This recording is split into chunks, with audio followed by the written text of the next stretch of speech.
शिवसेना झोपलेली आहे, कसं पाहता याकडे? शिवसेना झोपलेली नाही, शिवसेना हा झोपवणाऱ्यांचा पक्ष आहे. त्यामुळे मला वाटतं की मी त्या दिवशीच उत्तर दिलंय की एका जत्रेने देव म्हातारा होत नसतो. कारण त्या झोपलेल्या शिवसेनेने त्यांना इथं मतदान केलेलं आहे ना, ते त्यांनी विसरता. त्यांनी जे झोपलेले म्हणते ना, ती झोपलेली शिवसेना जर त्या टायमाला जागी नसती मतदानाच्या टायमामध्ये, तर कोण झोपलं असतं ते सगळ्यांना माहिती आहे. पुणे शहरामध्ये 8,23,000 मतदान हे शिवसेनेला झालेलं आहे. टार्गेट असं ठरवून घेणार नाही कोणतं, जो समोर येणार त्याच्यावर चालणार 100% त्यात हातोडा चालवणार. 100% चालवणार. लोकसभा निवडणूक, विधानसभा निवडणूक आणि त्यानंतर आता सर्वांचं लक्ष लागलेलं आहे स्थानिक स्वराज्य संस्थांच्या निवडणुका आणि त्यातही महानगरपालिका ह्या काबीज करण्यासाठी सर्वच पक्षांनी आपली कंबर कसायला सुरुवात केलेली आहे, रणनीती आखायला सुरुवात केलेली आहे. याच प्रकारे पुणे शहरात सुद्धा सर्वच पक्षांची तयारी आपल्याला पाहायला मिळते. मात्र उद्धव ठाकरे यांच्या शिवसेनेचे शिलेदार आणि सरसेनापती म्हणून ज्यांच्याकडे सगळ्यांचं लक्ष असेल ते म्हणजेच वसंतदादा मोरे हे उद्धव ठाकरे यांच्या शिवसेनेमध्ये आता आलेले आहेत, रमलेले आहेत.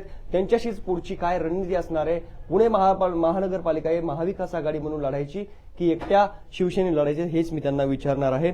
काय तुमच्या मनात आहे? संजय राऊत साहेब जे बोललेत की ही निवडणूक कार्यकर्त्यांची आहे, तर ही निवडणूक तुम्हाला कार्यकर्त्यांची ठेवायची की राज्य लेवल आणि देश लेवलच्या जी काही तुमची महाविकास आघाडी झालेली, इंडिया गठबंधन झालेलं आहे त्यावर न्यायची?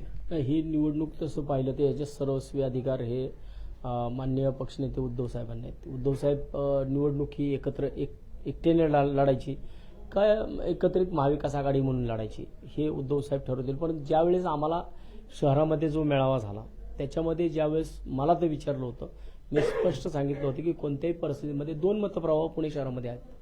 म्हणजे कार्यकर्त्यांचा मतप्रवाह असा आहे की आम्हाला संधी मिळत नाही, त्यामुळं आपण एकट्याने सेपरेट लढली पाहिजे.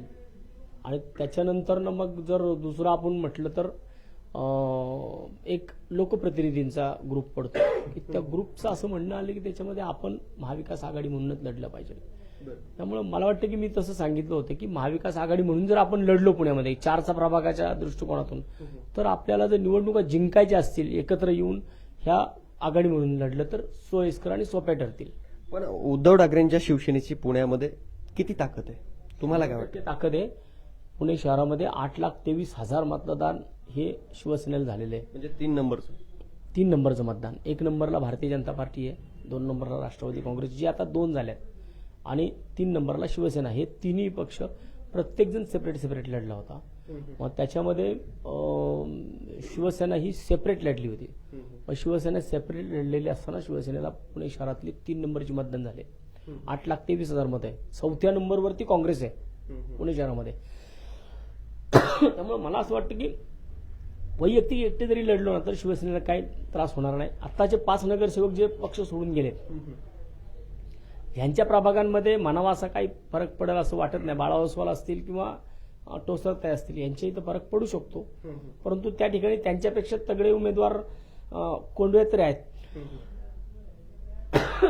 11,000 मतदान असणारे बदे तिकडे आहेत. बदेने आता भले विधानसभेमध्ये अपक्ष फॉर्म भरला असेल. पण 2 शिवसेना आता झालेल्या आहेत. त्यावेळेस एक संघ शिवसेना होती आणि त्यावेळेस ती ताकद होती. मात्र एकनाथ शिंदेची शिवसेना आता एक वेगळी आहे आणि त्यांची पण एक रणनीती आहे, ते पण लढवणार आहेत निवडणूक. किती फरक पडेल? पुणे शहरामध्ये एकनाथ शिंदे साहेबांच्या पक्षामध्ये फक्त नाना वानगिरे एकटेच आहेत नगरसेवक म्हणून. बाकीचे इतर लोकप्रतिनिधी असं कोण नाहीये. त्यामुळे त्यांना आता शून्यापासून सुरुवात करायची आहे. आता जे काही 4-5 नगरसेवक होते जे त्यांना वाटत होतं त्यांच्या काळाला लागतील, पण ते त्यांच्या काळाला डायरेक्ट ईव्हीएम कडे गेले, म्हणजे भारतीय जनता पार्टीकडे गेले. ते मला असं वाटतं की हा त्यांनी सोपा मार्ग स्वीकारलाय. शेवटी संकट हे पक्षावरती आलेले आहे आणि संकटाच्या काळामध्ये जो खऱ्या अर्थाने पक्षासोबत राहतो ना तोच कार्यकर्ता असतो. ह्या कार्यकर्त्यांनी इतकं आतापर्यंत एवढी ताकद संघटनेने दिली आणि आता शेवटी अडचणीच्या काळात जर आम्हाला हे मिळत नाही, आम्हाला ते मिळत नाही. वसंत मोरेंनी संघटना सोडली, परंतु संघटना ही निवडणुका का लढवत नाही म्हणून सोडली मी. मला काय मिळत नाही म्हणून मी सोडली नाही. माझं पक्षाकडे एवढंच म्हणणं होतं की तुम्ही लोकसभा लढा, तुम्ही का लढत नाही, निवडणुका लढल्या पाहिजेत, ह्यासाठी मी पक्ष सोडला. मी असं मला काय मिळालं नाही, मला काय दिलं नाही म्हणून मी पक्ष नव्हता सोडला. पण आता तुमची शिवसेना म्हणजे उद्धव ठाकरेंची शिवसेना, सध्या तुम्ही त्या पक्षामध्ये आहेत, पण तुम्ही आल्यानंतर या 5 नगरसेवकांनी आपला वेगळा मार्ग स्वीकारलेला आहे. का बरं असं का झालंय? नाही, मी आल्यानंतर नाही, त्यांचा पहिलाच दिशा ठरलेली होती. एकंदर जे काही मी गेल्या 2-3 महिन्यापासून सगळ्या गोष्टी ऑब्झर्व करतोय की मिटिंगला न येणं, आलं तरी शांत बसणं, कुठलेही आपले स्वतःचे विषय न मांडणे संघटनेच्या मिटिंगमध्ये, अशा प्रकारे ह्या सगळ्या गोष्टी मी यांच्या पाहत होतो. फक्त याच्यामध्ये ठोसरताई अगदी शेवटपर्यंत मिटिंगला येत होत्या, परंतु बाकीचे नगरसेवक येत नव्हते. जावळेताई पण येत होत्या, प्राचीताई असतील, बाळा असेल किंवा विशाल असेल, हे लोक येत नव्हते मिटिंगला. आले तरी ते बऱ्यापैकी शांतच असायचे. त्यामुळे असं काही नाहीये की ते हे सगळ्या गोष्टी ठरवून झालेल्या आहेत. पण आत्ताच त्यांनी नाही. शिवसेना सोडताना जे पक्षातील जे काही स्थानिक पदाधिकारी आहेत, संघटनेचे पदाधिकारी शहरातले, त्यांच्यावर टीका करून ते बाजूला गेलेले आहेत. आता कुठल्याही संघटनेमध्ये तुम्ही गेलात तर 2 मतप्रभाव 100% असतात. एक तर निवडून आलेले लोकप्रतिनिधी आणि त्याच्या विरुद्ध संघटना, हे सगळ्या पक्षांमध्ये असतं. कुठं भारतीय जनता पार्टी सुद्धा हे चुकलेलं नाहीये. भारतीय जनता पार्टी एवढा देश पातळीवरचा एवढा मोठा पक्ष आहे, पण त्या पक्षामध्ये सुद्धा संघटना आणि निवडून आलेले लोकप्रतिनिधी यांच्यामध्ये मतभेद असतात. तसे इथं पण होते. पण आता एक प्रामुख्याने एक फरक जाणवला, त्यांनी जेव्हा पक्ष सोडला ना त्यावेळेस भाजप कार्यालयामध्ये मीच त्यांना 1 to 1 विचारलं होतं की खरी शिवसेना कोणाची आहे, तर ते ठासून सांगत होते की खरी शिवसेना ही उद्धव ठाकरेंचीच आहे. काय मग ते मनातून गेले नाहीत असं वाटतं का तुम्हाला? 100% कुणाच्या. मी जरी मनसेमध्ये होतो तरी मी मूळचा शिवसैनिक आहे. मी 2006 पर्यंत या कात्रज भागामध्ये शिवसेना शाखा प्रमुख होतो. आणि त्यामुळे मला सुद्धा, मी जरी मनसेत गेलो होतो, मी राजसाहेबांवरती प्रेम करणारा कार्यकर्ता होतो, मनसे तयार झाली आणि मी शिवसेनेमधनं मनसेमध्ये गेलो. पण मला तेव्हा सुद्धा वाटायचं ना की आज सुद्धा माझ्या घरामध्ये बाळासाहेब ठाकरे आहेत. म्हणजे असं काही नाहीये. प्रत्येकाच्या मनात 20-20, 25-25 वर्षाचे ते विषय आहेत, तर त्याला असं म्हणू शकत नाही कोण की. पण आता यांना पहिल्यांदा तो त्यांच्या मनापासून आलेला विषय होता की खरी शिवसेना ही उद्धव साहेबांची आहे. मग आता त्यांना नंतर जर काय कोणी प्रोटीन्स विटॅमिन्स काय दिले असतील, त्याच्यानंतर जर ते काय असं म्हणत असतील तर मग तो त्यांचा प्रश्न आहे. आता हे 4-5 नगरसेवक सोडून गेलेत, आता तात्यांकडे सगळ्यांचं लक्ष आहे. आता पुणे म्हटलं की तात्यांकडे तुमच्यावर सगळ्यांचं अटेन्शन असतं. आता जो आसूड दिसतोय, हा हातोडा दिसतोय, फार फेमस असतो, हा कधी उचलायचा आहे आता हा हातोडा आसूड? कार्यक्रम सध्या चालूच असतो, तसं नाही असं नाहीये. पण आता असं वाटतं की अब बस अब नामी काफी आहे. म्हणजे आता काय गोष्टी हातोडा हंटर घ्यायची गरज पडत नाही आता. म्हणजे भले मी पक्ष बदलला असेल, मी शिवसेनेत आलो असेल, परंतु आज सुद्धा माझ्याकडनं लोकांची कामं त्याच तडफेने चालू आहेत. फक्त एवढंच होतं की त्याला आता मी काय केलंय, सध्या ह्या कामांव्यतिरिक्त मी मतदारसंघातल्या कामांवर सुद्धा लक्ष दिलंय. की मला आता कोणत्याही परिस्थितीमध्ये जर मला आत्ताच्या विधानसभेमध्ये मला माझ्या भागामध्ये जर लोकांनी महाविकास आघाडी म्हणून चांगलं मतदान केलंय, प्रशांत जगतापांना मतदान केलंय, तर मला वाटतं की मला मग त्या पद्धतीने मला काम पण केलं पाहिजे लोकांचं. आता हा आसूड आहे, हातोडा आहे, हा कुठल्या पक्षावरच्या, म्हणजे पक्षीय पातळीवर मी बोलतो, कुठल्या पक्षावर जास्त चालवायला आवडेल? कारण स्वबळावर जर लढले तर पक्ष विरोधात लढणार त्याच्यावरती चालणार ना. पण तरी सुद्धा काय, म्हणजे कुठलं टार्गेट आहे तुमच्या पुढे? टार्गेट असं ठरवून घेणार नाही कोणतं, जो समोर येणार त्याच्यावर चालणार. 100% त्यात हातोडा चालवणार. 100% चालवणार. का नाही चालवणार? महाविकास आघाडीतले तुमचे मित्र पक्षाचे नेते आहेत, अमोल कोल्हे, ते पण स्टेटमेंट देत आहेत शिवसेना झोपलेली आहे. कसं पाहता याकडे? शिवसेना झोपलेली नाही, शिवसेना हा झोपवणाऱ्यांचा पक्ष आहे. त्यामुळे मला वाटतं की मी त्या दिवशीच उत्तर दिलंय की एका जत्रेने देव म्हातारा होत नसतो. ही कोल्हे साहेबांना माहिती आहे की आम्ही ज्या भागामध्ये आहोत, पाय रोवून आहोत, त्या ठिकाणावरून आम्ही 2019 असून 2024 असून प्रत्येक वेळेस त्यांना, मला तर वाटतं मी अमोल कोल्हे साहेबांची माझी एवढी मैत्री होण्यामागचं कारण एकच होतं की ज्या दिवशी पहिल्यांदा 2019 निवडणुकीला मनसेने पाठिंबा दिला, मी अमोल कोल्हे साहेबांना भेटायला गेलो अॅमनोरा सिटीमध्ये. तर तिथं भेटल्यानंतर आम्ही कमीत कमी तास, 1.5-2 तास आम्ही गप्पा मारत होतो दोघे. आणि गप्पा मारत असतानाच मी त्यांचा मोबाईल नंबर त्यांच्याकडनं घेतला आणि त्या मोबाईलवरती बाहेर पडताना गाडीत बसल्या बसल्या मी खासदार अमोल कोल्हे म्हणून तिकडं नाव लिहून आलो. तर निवडणूक पण झालेली नव्हती आणि मला एवढं त्यावेळेस वाटत होतं की अरे हा माणूस हा खासदार झाला पाहिजे आपल्या भागामध्ये. आणि अतिशय चांगलं छत्रपती शिवाजी महाराजांच्या अनेक भूमिका त्यांनी वटवल्या होत्या. त्यामुळे मी पण त्यांच्या त्या भूमिकांपासून पण इन्स्पायर झालेलो होतो. पण आता त्यांनी का असं स्टेटमेंट केलं की शिवसेना झोपलेली आहे, माहीत नाही त्यांना का असं वाटलं. कारण त्या झोपलेल्या शिवसेनेने त्यांना इथं मतदान केलेलं आहे ना, ते त्यांनी विसरता. त्यांनी जे झोपलेले म्हणते ना, ती झोपलेली शिवसेना जर त्या टायमाला जागी नसती मतदानाच्या टायमामध्ये, तर कोण झोपलं असतं ते सगळ्यांना माहिती आहे. दादा तुम्ही फार आकडेमोड केली, फार तयारी लागलेत, म्हणजे आकडेमोड करून किती मतदान पडलं, कोण उभं राहिलं होतं, सगळी आकडेमोड तुम्ही केली, फार ऍक्टिव्ह दिसताय. एक शहरातून अशी चर्चा व्हायला लागली, आता वसंत तात्या का शहराध्यक्ष नाहीयेत, का तुम्ही इच्छुक नाही की काय काय चाललंय? असं काही नाहीये बघा. आता शहराध्यक्षांचं जे काम चाललंय हे 5-6 वर्षापासून हेच शहराध्यक्ष आहेत. त्यामुळे निवडणुकीच्या तोंडावरती कुणी शहराध्यक्ष बदली करण्याचं डेअरिंग कुणीच करणार नाहीये. त्यामुळे मला वाटतं की शहराध्यक्ष बदलण्यापेक्षा शहरामध्ये हे जे काही लोक आहेत 138 लोक, ही 138 लोकांना पहिले शोधून काढलं पाहिजे. त्यांची आता इच्छा आहे का नाही, कारण 5 वर्षाच्या कालावधीनंतर 3 वर्ष एक्स्ट्रा झालीत.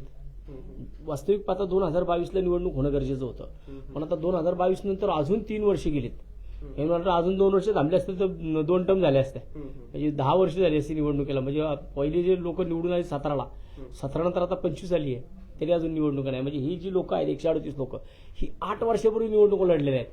मग याच्यातल्या किती लोकांनी पक्षांतर केलं, किती लोक जागेवरती आहेत, कोण कोण लढल्यास इच्छुक आहे, हे सगळं आता शोधणं फार गरजेचं आहे. हे शहर लेवलला ही कामं झाली पाहिजेत. आता मी जर म्हटलं तुम्ही तर माझं स्वतः मी इथल्या 3 प्रभागांवरती कॉन्सन्ट्रेट केलेलं आहे.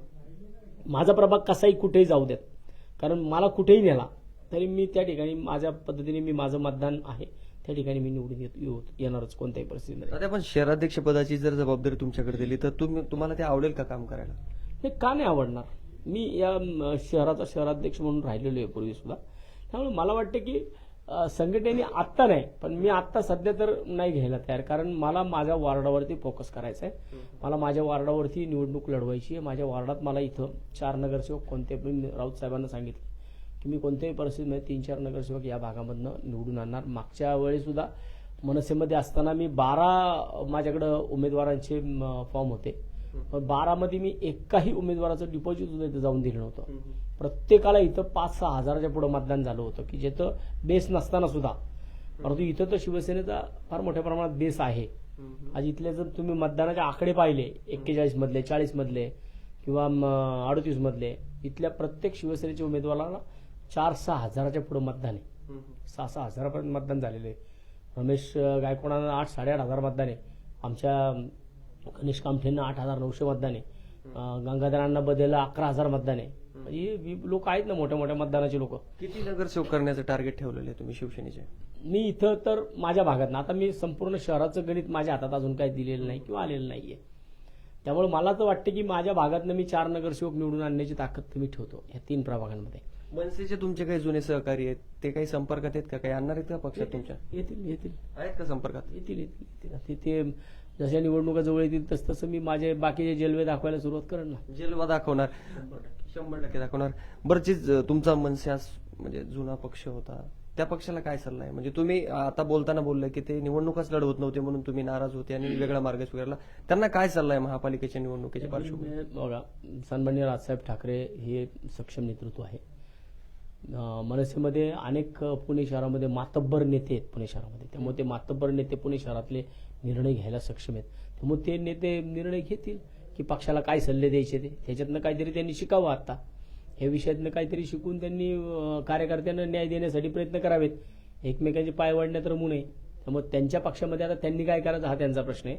मला वाटतं की माझ्या पक्षामध्ये, मी ज्या पक्षामध्ये आता काम करतोय ते शिवसेना उद्धव बाळासाहेब ठाकरे पक्ष, या पक्षासाठी जास्तीत जास्त नगरसेवक कसे निवडून आणता येईल याकडे माझं जास्त लक्ष आहे. आता ते शेवटचा प्रश्न आहे.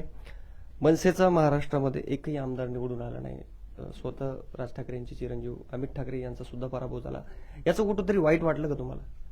वाईट वाटलंच ना, कारण विशेष वाईट काय वाटलं की जे मान्य राजसाहेबांच्या बाजूला बसत होते असे काही नेते आहेत पक्षामध्ये, त्यांना 2 आणि 3 हजार मतं पडली. तो काही लोकांना 2,900, 3,000. मग आम्ही कुठं कमी पडत होतो? पक्षाच्या नेत्यांना निवडणुका लढवायला लावल्या साहेबांनी, खूप चांगलं केलं. आज पक्षाच्या नेत्यांना प्रत्येकाला प्रत्येकाच्या मतदारसंघात तो कुठपर्यंत पोहोचलाय, तो फक्त पुणे मुंबई करतो का काय करतो ते त्याला पण कळालं. त्यामुळे मला वाटतं की पक्षाच्या त्या नेत्यांनी आता स्वतःवरती काम करणं फार गरजेचं आहे, की त्या लोकांनी स्वतःवरती काम करावं. बाकीचं काय, साध्या साध्या कार्यकर्त्यांना सुद्धा चांगले चांगले मतदान झालेत त्याच्यामध्ये. आणि पक्षाच्या नेत्यांना, ज्यांनी स्वतःला नेते म्हणून घेत होते, साहेबांच्या उजव्या डाव्या बाजूला थांबवत होते, अशा लोकांना 2,000 मतं, 2,900 मतं, 3,000 मतं, ही काही आकडेवारी झाली नाही ना. त्यामुळे त्या लोकांवर त्यांनी आता पक्षावरती काम करण्यापेक्षा स्वतःवरती काम करावं. अमित ठाकरे यांचा पण पराभव झालाय, काय? नाही, साहेबांचा अमित साहेबांचं त्या ठिकाणी पहिलीच वेळ होती त्यांची आणि मला वाटतं की चांगल्या पद्धतीने त्यांची लढत झाली आहे. आज 34-35 हजार 32 हजार मतं पहिल्याच झटक्यामध्ये पडणं ही सुद्धा त्यांच्या आयुष्यातली ती पहिली निवडणूक होती. वास्तविक पाहता त्यांना यश येणं गरजेचं होतं, कारण त्यांचं यश आलं असतं हे संपूर्ण महाराष्ट्राने उघड्या डोळ्यांनी पाहिलं असतं. परंतु त्यांना अपयश आलं. याच्यामध्ये मतांची फार मोठी तफावत आहे, त्यामुळे त्याच्यामध्ये 50-60 हजार मतांचा फरक पडलेला आहे. त्यामुळे धन्यवाद, तुम्ही आमच्याशी बोलत. तर हे होते वसंत तात्या, ज्यांनी सांगितलं की सोबळ म्हटलं तर सोबळाची पण तयारी आहे आणि जर महाविकास आघाडी म्हटलं तरी महाविकास आघाडी सोबत राहून लढण्याची सुद्धा तयारी आहे. आता जे काही निर्णय घ्यायचे ते पक्षीय पातळीवर वरिष्ठ त्यांचे घेतील. मात्र मी जर वेळ आली तर हातोडा चालवण्यासाठी मी जराही कचरणार नाही, असं त्यांच्या स्टाईलमध्ये त्यांनी उत्तर दिलं आहे. विष्णू साना, प्लेट्स अप मराठी.